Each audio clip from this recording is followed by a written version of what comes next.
भक्तों जय माता दी। महाकाली धाम से हम पुजारी वीरेंद्र भैया जी स्वागत करते हैं अपने महाकाली धाम में। भक्तों कैसे हैं आप लोग सब, और कामना यही करते हैं आप जहां भी रहें खुशहाल रहें, स्वस्थ रहें और भगवान शिव की कृपा आप लोगों के जीवन में बनी रहे।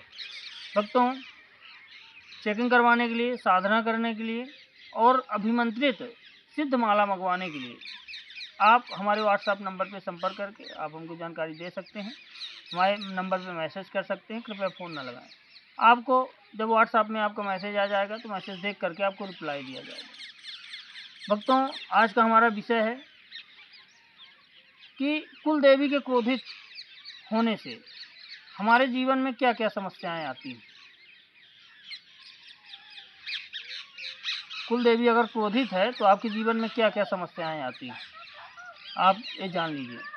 अगर ये समस्याएं तो समझ लेना कि कुल देवी आपसे क्रोधित है, आप पे कृपा नहीं कर रही है और आपको नुकसान ऊपर से कर रही है। देखिए भक्तों हर व्यक्ति के जीवन में, कृपया वीडियो पूरा देखिएगा, वीडियो पूरा देखेंगे तभी आपको समझ में आएगा कि हमको क्या करना चाहिए, क्या नहीं करना चाहिए, कुल देवी को कैसे मनाना चाहिए, और कुल देवी अगर नाराज़ होती तो क्या क्या समस्याएं आती। और आपके जीवन में अगर समस्याएं चल रही हैं तो कहीं कुल देवी तो नाराज़ नहीं है। सभी प्रश्नों के जवाब एक ही वीडियो में मिल जाएंगे आपको। आप पूरा वीडियो देखिएगा, उसके बाद आपको सारी चीज़ें समझ में आ जाएगी। भक्तों हमारे घर में कुल देवी और कुल देवता होते हैं।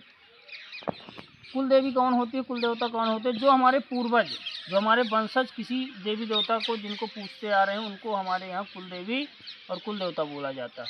हर व्यक्ति के यहाँ हिंदू सनातन धर्म में, अधिक लोगों की तो बात नहीं करेंगे हम, हिंदू सनातन धर्म में जहाँ पे जो है लोग रहते हैं वहाँ पे कुल देवी और कुल देवता का स्थान जरूर होता है और पूजा भी होती है। अब लोग जाने या न जाने, बहुत लोग नहीं जानते कुल देवी कुल देवता क्या है। हमारे पास फ़ोन आते हैं, महाराज जी हम तो जानते नहीं, आज तक पूजे ही नहीं कुल देवी कुल देवता, तो उनकी बात है। लेकिन अधिकतर लोगों के यहाँ सनातन धर्म में कुल देवी और कुल देवता होते हैं।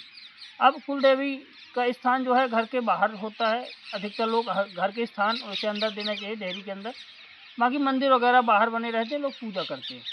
कुल देवता का स्थान घर के अंदर होता है। कुल देवता जो भी होते हैं लोगों के, उनका घर के स्थान अंदर होता है। साल में एक दो बार पूजाई होती है, लट्ठा वगैरह कपड़ा वगैरह चढ़ते हैं। तो भक्तों अगर हमारी कुल देवी हमसे नाराज़ हो जाए, जब हम पूजा पाठ नहीं करते हैं, उनकी पुजाई नहीं देते हैं, साल में जो भी एक दो बार होती है, तब कुल देवी हमारे ऊपर क्रोध करने लगती है।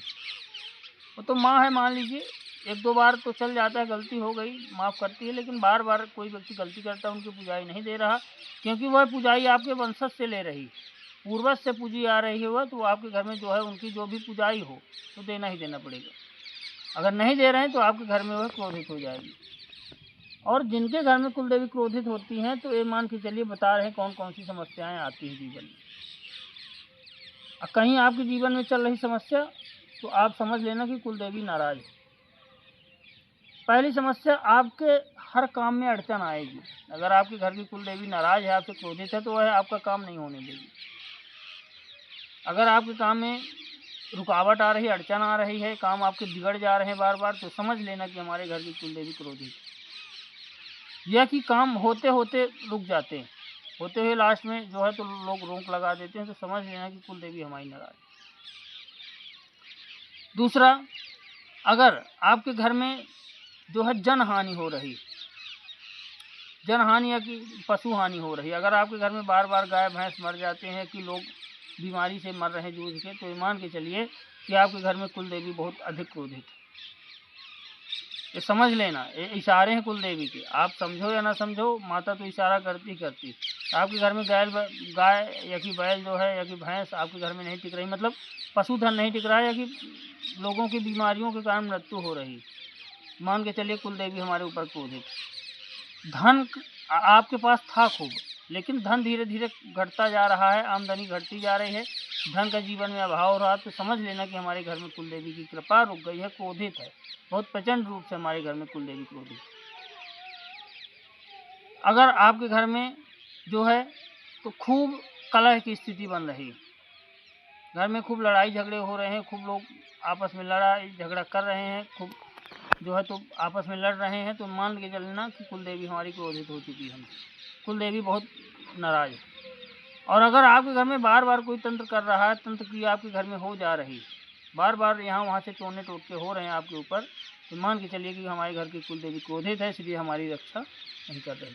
भक्तों, जिस घर में कुल देवता, कुल देवी और पितरों की उपस्थिति रहती है और एक खुश रहते हैं, उस घर में तंत्र मंत्र यंत्र तंत्र कभी नहीं होता, टोना टोटका कभी नहीं हो सकता, क्योंकि ये लोग रोक देते हैं उस चीज़ को। ये लोग घर के राजा हैं, इनके अनुमति के बिना कोई भी तंत्र मंत्र आपके घर में नहीं ही हो सकता, क्योंकि एक घर के राजा हैं, एक घर के रक्षा करते हैं, उपस्थिति रहती है इनकी, तो एक घर की पूरी रक्षा करते हैं, पूरा घर बांधे रहते हैं।